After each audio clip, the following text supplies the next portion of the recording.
Hello, it's me. One of my clients asked me about what does she do when she's scared.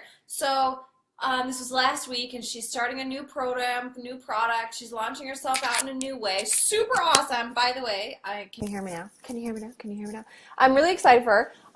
She's creating this amazing new thing out there, and so of course, what happens, right? We get totally scared. We're like, wait, I'm gonna come out in a new way. I'm gonna say something different. I'm gonna say something that maybe people haven't seen from me before. I'm gonna talk about things in a different way than I normally do. So maybe you know me as a teacher for kindergartners, but now I'm gonna talk about the basics of education, or you know me as this person over here, but I'm about to rebrand myself and talk about something over here. Or you're just coming out for the first time to talk about things that you really care about. Or maybe you want to change jobs, or maybe you want to take a new hobby, or maybe go skydiving. Like, all of these things bring up fear. Fear is totally normal. And I want to go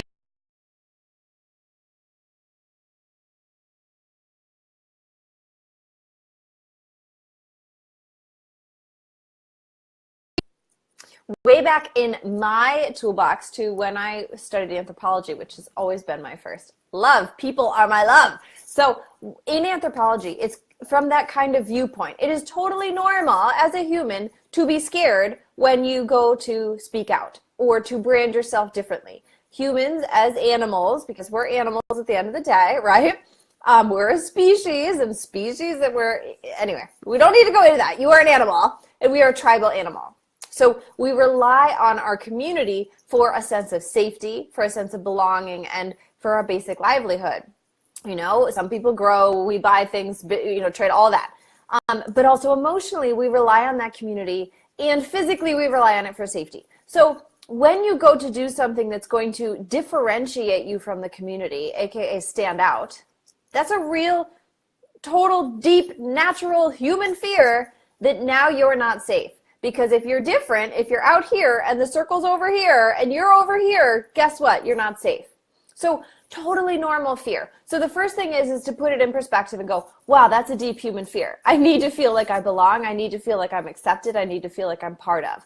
So branding yourself, talking about yourself in a different way, saying things that are different from the crowd. Yeah, it's difficult, but it's not difficult because you're weak. It's difficult because it's a deeply seated human need to be part of. So let yourself off the hook. And then we get into the more interesting question. Well, then what do you do if you want to? What do you do if you want to stand out? If you want to do something different? If you want to make sure that you're seen and known, or that your work is seen and known, so that people can actually have the transformation that you are being the shepherd for? So again, it's not necessarily about you. That might be helpful as well. It feels like you, because you have to do the work to break off from the group and go stand over here and, shout about it. But it's about the work, and it's about these people over here and what could really help them if you have the courage to speak up.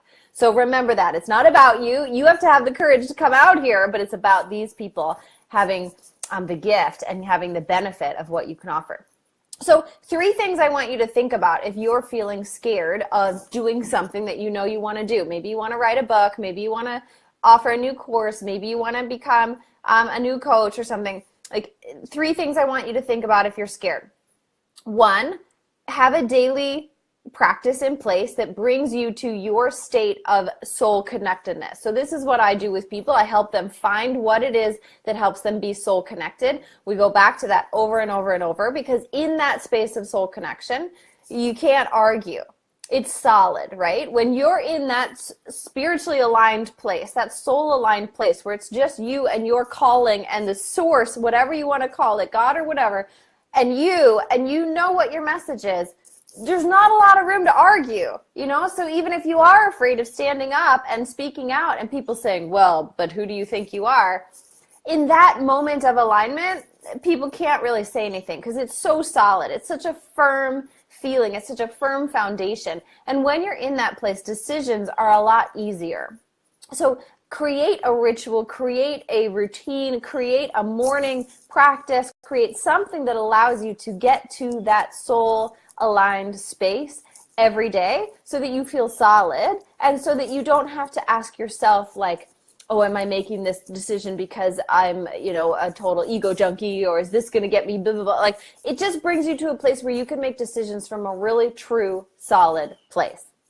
Second, get support. Meaning, don't go telling the people who are like preparing for a witch hunt every time you turn around about your big, delicate dreams. Like, no, keep that inner circle pretty tight. This is why you join mastermind groups. This is why I run mastermind groups. This is why you have coaches. Like, you keep that inner circle pretty tight because you want people who see that soul you. You want people who see you in all of your brilliance and support that, not people who see you for what you used to be and you're afraid that they're going to say, who the heck are you to be doing something different.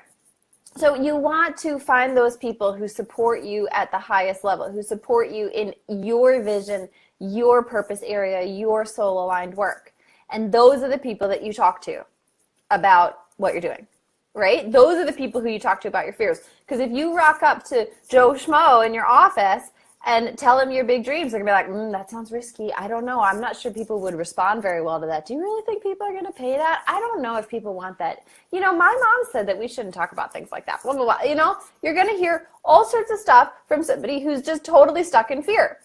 And this is not a process of figuring out who's better than the other. This is a process of who has more courage. And if you're waiting to do something that you know that you want to do, then we're in a courage question, right? You already have the answers. You already have the idea. You already have the inspiration. You already know what you need to do. You're just wavering with the courage because of totally normal human fear. Great. Create the routine. Choose who you talk to about it. This is a great time to find a mastermind group. This is why I run mastermind groups. If you want to join mine, reach out to me. We'll talk about it. Because it's just for people who want to live their soul's purpose and really, truly embody it. Like, figure out what makes you happy and live it. Third thing, be even more bold than you want to be. So one of the things that happens when we're scared is we get wishy-washy. So we're like, well, I'm kind of doing this thing, but if you really want, and then you could click over here, and then if you really want, then maybe we should talk about it. What? Or people will post something and it's like, well, I was thinking, and then I was sitting on the couch, and then, and I had this thought, and I tried it a little bit, and I'm pretty sure that it worked for me. Oh, hey, Joanna. This is a familiar video from last week for you. You may have heard this stuff before. So, then, we couch it and we're like, oh, and then I was thinking, and I talked to so-and-so, and we water down the message, and we water it down trying to get approval. We water it down trying to not seem that confrontational. We water it down trying to make it easier and more palatable for people. But all we're doing is seeming insecure. So if you're going to come out and have the courage to actually say something, then take it to the farthest possible extreme. Oh, God. Take it to the farthest possible extreme, because what that does, if you're in the group over here and you've split yourself off from the group and now you're over here, is it helping anybody if you're whispering? No, nobody can hear you. They don't know why you're over there. So now you're just hanging out over here, completely vulnerable. So if you actually start yelling about what your issue is, yelling about your topic, then people over here who are curious or aligned with you can break off and come over here. And guess what? Now you're not alone. Now you're safe. The people who don't want you are also going to notice, but you know what they're going to do? Close, go away. That's fine. We don't mind people closing and going away. But fear, that's the only thing fear is telling us. Fear is telling us that if we stand up and speak out, then the whole group is going to go, nah, nah, and we'll be dead, and we'll be out here alone, and we're going to die. But the other thing that happens is part of this group splits off and comes and surrounds you.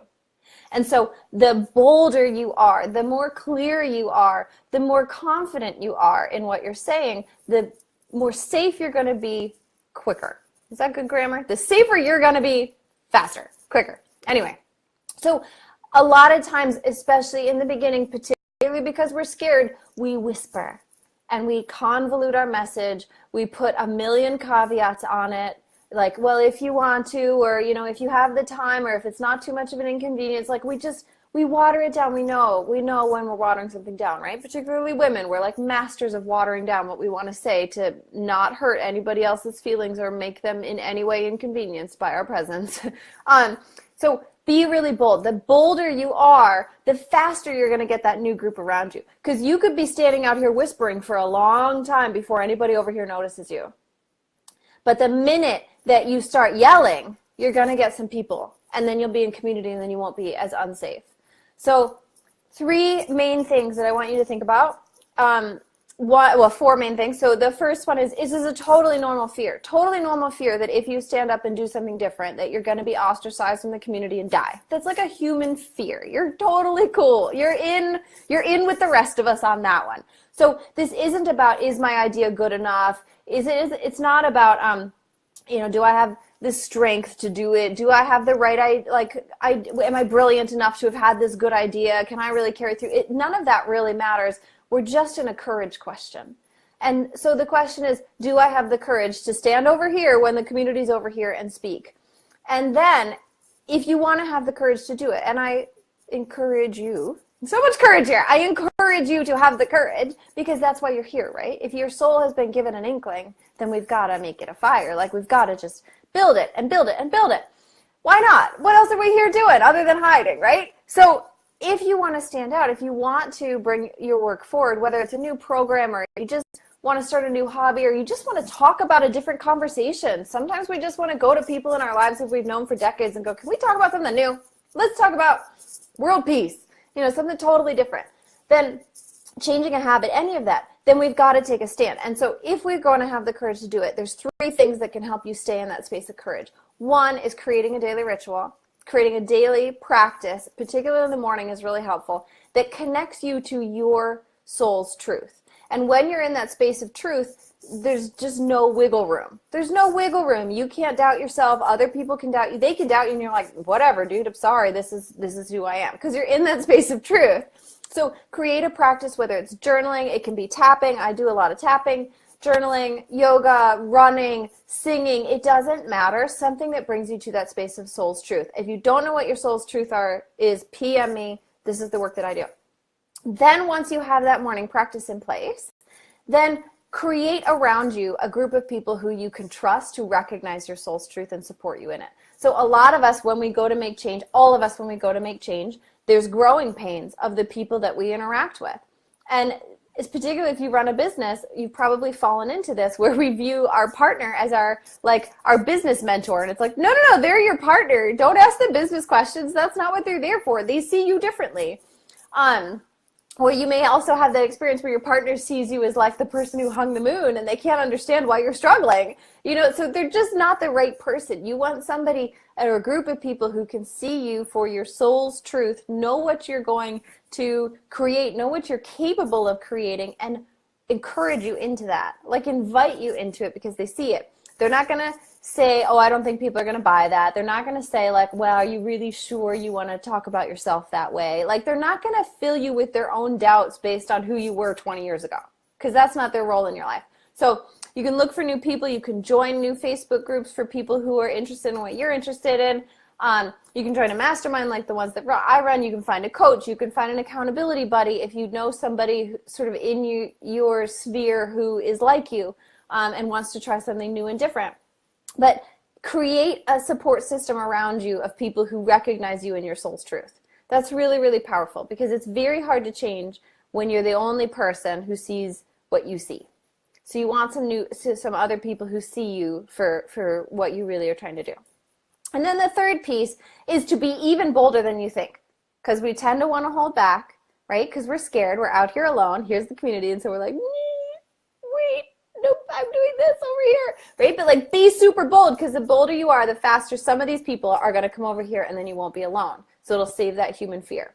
This is why people create Facebook groups in business. It's why people, have email lists. Like they know they're not alone. They know they're not alone, right?